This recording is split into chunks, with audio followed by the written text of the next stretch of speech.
எங்கள் தேர்தல் அறிக்கையில் தெளிவாக சொன்னதுக்கு இந்த கேட்டவுடனே விளக்கமும் சொன்னார்.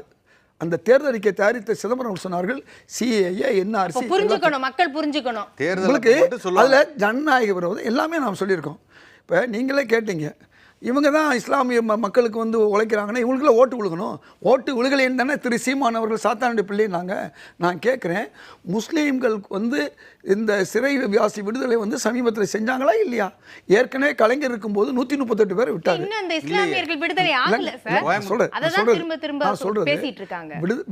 விடுதலையாருக்குள்ள வேலையை செஞ்சுக்கிட்டு இருக்காங்களா இல்லையா? 138 பேர். நான் பாருங்க, அது இல்லைங்கம்மா, நான் கேட்குற கேள்வி, அதாவது இப்போ சமீபத்தில் அவங்களாம் எங்கே இருக்காங்க? விடுதலையில் தான் இருக்காங்க. அப்படி நீங்கள் வந்து சட்ட நடைமுறைகள் இருக்கு இல்லையா, எல்லாரும் வெளியில் இருக்காங்க, சட்ட நடைமுறைகள் பிரகாரம் முழுமையான விடுதலை கிடைக்கும். அது ஒரு பக்கம் இருக்கட்டும். நான் என்ன கேட்குறேன், இன்றைக்கு ஒவ்வொரு விஷயம் இடஒதுக்கீடு தமிழ்நாட்டில் திராவிட முன்னேற்ற கழக ஆட்சியில் தான் கிடைச்சி, கலைஞர் தான் கொடுத்தாரு. முஸ்லீம் மகளிர் உதவும் சங்கம் கொடுத்தது அவர், முஸ்லீம் மகளிர் விடுதி கொடுத்தது அவர், 4 கல்லூரிகளுக்கு இடம் கொடுத்தது அவர், வக்குபோர்டு காலேஜ், சதகத்துலாப்பா காலேஜ், இப்படி பல கல்லூரி கொடுத்தாரு. இங்கே காகிதமில்லத்து காலேஜ் கொடுத்தாரு. அது மட்டும் இல்லாமல் முஸ்லீம்களுக்கு எல்லா வகையான கேட்ட கோரிக்கைலாம் செஞ்சிருக்காரு. எதுக்கு சொல்ல வரேன்னா, மக்கள் வந்து அதே மாதிரி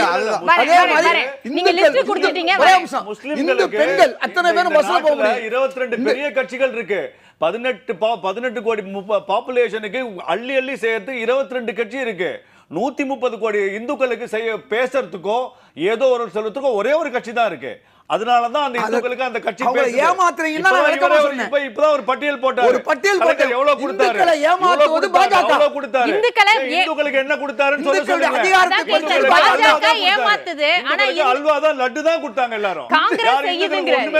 கல்வியை இதான் நிதர்சன உண்மை. ஒரே நிமிஷம். ராமர் கோவில இவ்வளவு நாள் எதிர்த்த காங்கிரஸ் இப்ப ராகுல் காந்தி போறாராம், ஏன் அமைதியில் நிக்க போறாராம். இப்ப திருப்பி ராமர் மேல பக்தி வந்துச்சு அவருக்கு சடனா. அவர்தான் சொல்றாரு, அவரு ஜெய் ஸ்ரீராம்ன்றது உங்களை பொறுத்த வரைக்கும் ஒரு தவறான வார்த்தை. நீங்க சொல்றது ஜெய் ஸ்ரீராம், அமர்நாத் ஜெய் ஸ்ரீராம் சொல்றாரு. இப்பயே ராகுல் காந்தி ஓடுறாரு ராமர் டெம்பிள் கோவிலுக்கு. நீங்க இதுல இருந்த மக்கள் எல்லாம் ஏத்துக்க அதிகாரத்தை படிச்சு நீங்க பேசுங்க சார். இல்ல வெளிப்படையா தான் என்னன்னா, பாஜக எடுக்கும் அதே ஆயுதத்தை இப்ப காங்கிரஸ் எடுக்குது, இவ்வளவுதான். அவர் வந்து ஏற்கனவே சொல்லிட்டாரு, பூணூல் எடுத்து காமிச்சிட்டே அவர் சொல்லிட்டாரு, நான் அவர் வந்து ஒரு பார்ப்பனர் அப்படின்னு சொல்லிட்டாரு. ராகுல் காந்தி சொல்லிட்டாரு. இல்ல சொல்லிட்டாரு. தப்பு அதுல தப்பு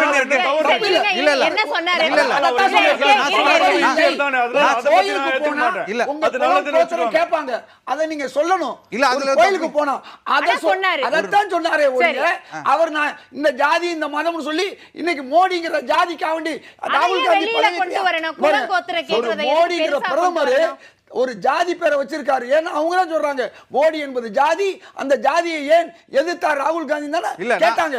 அப்ப ஒரு ஜாதி பேரை வச்சிருக்க கூடியவர் இந்தியாவுடைய பிரதமரா இருக்காரு. அத அப்படி நாங்க சொல்லக்கூடாதா? அவங்க ஜாதி நான் என்ன சொல்றேன், அதை தான் நான் திருப்பி சொல்றேன். 2 பேரும் அரசியலாக்கி இதை வந்து வாக்கு அறுவடைக்கு தான் உபயோகப்படுத்துறாங்க. இந்த மக்களுக்காக எந்த ஒரு திட்டங்களையோ செயல்களோ, இப்போ நீங்கள் சிறுபான்மையர்னு சொல்கிறாங்க இல்லையா, அது வந்து இஸ்லாமியர்கள் மட்டும் இல்லை, இதை விட பின்தங்கி பல பேர் இருக்காங்க, பல பழங்குடியினர் இருக்காங்க. இன்னும் வந்து இப்போ சிறுபான்மையரில் இன்னும் என்ன சொல்கிறது, ஒரு உணவுக்கு கூட கஷ்டப்படுறவங்க, அவங்களுக்கு இன்னும் வேலை வாய்ப்பு இல்லை, அவங்களுக்கு இன்னும் படிப்பு இல்லாத எத்தனையோ மக்கள் இங்கே இருக்காங்க. அதையும் சேர்த்து தான் இன்க்ளூசிவ், ஐயா சொன்னார் இல்லையா, இட்ஸ் இன்க்ளூசிவ் தான். நீங்கள் வந்து இஸ்லாமியர்களுக்கு மட்டும்தான், இவர்களுக்கு மட்டும்தான் இந்த இது கிடைக்குதுங்கிறதெல்லாம் கிடையாது, எல்லோருக்கும் இது கிடைக்க வேண்டியது. அதில் யார் அதை முன்னெடுக்கிறா, யார் அதை பின்ன இழுக்கிறா? யாரு இந்த இஸ்லாமியர்களை மட்டும் முன்ன வைக்கிறது இல்ல ரெண்டு பேருமே இதுல பங்கு இருக்கு. 2 கட்சிகளுக்குமே நான் வெளிப்படையா சொல்வது என்னன்னா, இவர்கள் வெறுப்பு அரசியலை வைத்து இதை வந்து அறுவடையாக்க பாக்குறாங்க. அது சரிசமமாக காங்கிரஸும் என்ன செய்து, இதனால வந்து எங்களுக்கு வாக்குகள் பறிபோகும் அப்படிங்கறதுனால இவர்களும் அதை கையில் எடுக்கிறாங்க. ரெண்டு சரி, பேருமே. அதே ஆனா சமயம் மக்களுக்கான திட்டங்களா, மக்களுக்கு நான் இதை செஞ்சிருக்கேன், நான் 60 ஆண்டு காலமா காங்கிரஸ் இருந்திருக்கு, நான் இதெல்லாம் இஸ்லாமியர்களுக்கு செஞ்சிருக்கேன், இல்ல மைனாரிட்டி பீப்புளுக்கு செஞ்சிருக்கேன், எடுத்து செய்யலாம். அதே பாஜக 10 ஆண்டுகள் என்ன செஞ்சிருக்கோம் அப்படிங்கிற கொண்டு வந்து நீங்கள் ஆட்சியில சரி. என்ன செய்த அதான் சாதனை சொல்லிட்டு இருக்கோம். சாதனையில இல்ல, வச்சு அதே செய்யலாம். சமயம் ஒரு வார்த்தை அவர் மக்கள் கேட்டாரு. என்ன செய்யறோம்ன்றத அப்படி ஒண்ணு சொல்லிட்டு தான் திமுக இருக்கோம். காங்கிரஸ் Daily. கூட்டணி ஒண்ணு செய்யல அப்படின்னா நாம் தமிழர் கட்சிக்கு தானே ஓட்டு விழுந்திருக்கணும். விழுணுமே. அப்ப இந்த வெறுப்புல தானே அவர் பேசுறாரு சீமான் இல்ல, கேக்குறாரு. அதுதான் நான் சொல்றேன். நான் வரேன், வரேன் இல்ல, சார், நேரம் இல்ல, இல்ல.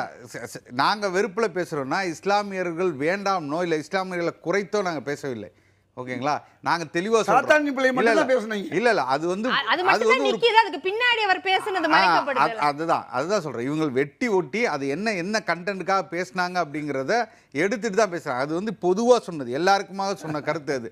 அதை வந்து ஐயாவுக்கே தெரியும். அது நல்லா 10 தடவைக்கு மேல 20 தடவைக்கு மேல அது போட்டு திரும்ப திரும்ப அந்த கட்சிகளுக்கு ஏன் போடுறீங்க? இஸ்லாமியர்கள் நான் திருப்பி ஒரே சொல்றேன், சரி, நான் அதை எடுத்துக்கிறேன். நடந்து முடிந்த தேர்தலில் மிக அதிகமான வாக்குகள் சிறுபான்மையர்னு சொல்றாங்களா, நாங்க வந்து அவர் பெரும்பான்மைன்னு சொல்றோம், இங்க இனத்தவர்னு சொல்றோம். இந்தியர்கள் அவர்கள் சொல்லுங்க, நாங்கெல்லாம் ஆமா. இந்தியர்கள்னு சொல்றோம். அதான் சொல்றேன். நீங்க தான் அவர் சிறுபான்மையர்கள், இல்ல, இப்ப நீங்க இஸ்லாமியர்கள், இந்தியர்களுக்கு எதிராக சரி, இருக்கீங்க. நான் இல்ல, எடுத்துக்கிறேன். நீங்க பிரிக்கிறீங்க. நான் எடுத்துக்கிறேன். நம்ம ஆனா பேசலாம். சப்கா சாத் சப்கா விசாஸ்னு சொல்றது பிரதமர் மட்டும்தான். சரி.